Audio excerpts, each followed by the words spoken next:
కొద్దిగా వెనుక చదివితే అందరూ పడతారు. స్థాయి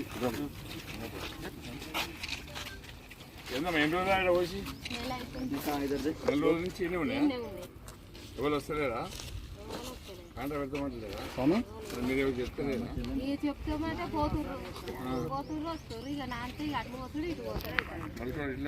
ఇట్లే వచ్చినాయి తీసుకుంటా రోజుల నుంచి చెప్పండి. ధర ఏం ధరిస్తున్నామా? 500 ఎక్కువ ఇస్తున్నాడు కదా కాంగ్రెస్. మార్కెట్ రేటు ఓంగా 500 రూపాయల బోనస్ ఇస్తాడు. బోనస్ ఇవ్వలేదు. ఇప్పుడు మళ్ళీ గట్టిగా అడిగితే ఎన్నికలు అన్నావు కదా రాబాయ్ అని కాంగ్రెస్ వాళ్ళు అడిగితే సన్నపొట్లకి ఇస్తా అంటాడు. మన దగ్గర అందరూ దొడ్డోట్లే మళ్ళీ ఎవరు కాంగ్రెస్ వాళ్ళు వచ్చినా కూడా గట్టిగా నిలబెట్టి నిలదీయండి అమ్మా. కేసీఆర్ ఉన్నప్పుడు బ్రహ్మాండంగా ఉండే, కేసీఆర్ ఉన్నప్పుడు మంచి కొనుక్కున్నాడు, అన్ని ఇచ్చిండు. ఇప్పుడు మీరు వచ్చినాక మమ్మల్ని ఇబ్బంది పెడుతున్నారు, మళ్ళీ రోడ్ల మీద తిరగొద్దని చెప్పి గట్టిగా మందలించాలి. లేకపోతే నిమ్మకాయలు చెప్పి తీసి రెడీ పెట్టుకోవాలి. పడని వస్తే రెడీ అమ్మా. మీరు ఎక్కడ కష్టం కదా మీరు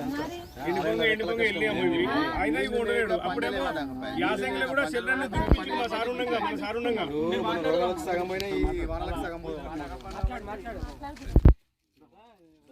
మీరు ఇంటెలిజెన్స్ కరెక్ట్ చెప్పాలి. గజ్వేల్ నియోజకవర్గంలో ఈరోజు కొండపాక,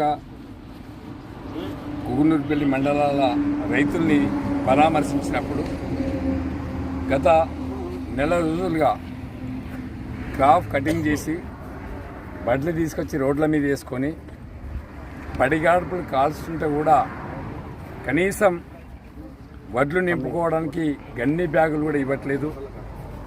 వర్షాలు పడుతున్నాయి, మొలకలు వస్తున్నాయి, తడిసిపోతున్నాయి.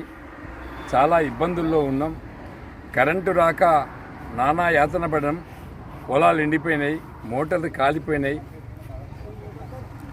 అయినా వచ్చి రాని ధాన్యాన్ని తీసుకొచ్చి రోడ్ల మీద వేస్తే కొనే నాదుడు లేడు అని చెప్పి రైతులు వాపోతున్నారు. ఇలా కొండపాక మండలంలో ఏ గ్రామానికి వెళ్ళినా వడ్ల రాసులు కనిపిస్తున్నాయి. రైతుల ముఖాలలో నెత్తురు గడ్డగట్టే పరిస్థితి వచ్చింది. రైతులు ఇదేం గోసా అని మాట్లాడే పరిస్థితి వచ్చింది. నేను కాంగ్రెస్ గవర్నమెంట్కి, రేవంత్ రెడ్డి గారికి నేను విజ్ఞప్తి చేస్తున్నాము.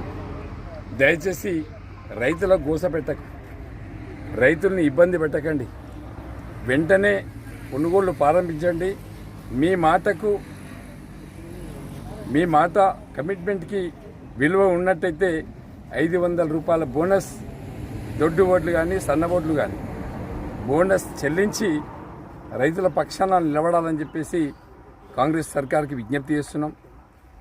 ఇవాళ నియోజకవర్గంలో గజ్వేల్, మనోరాబాద్, మర్కుక్, ఇవాళ కొండపాక మండలి, రోజుకు ఒక మండలి విజిట్ చేస్తున్నాం.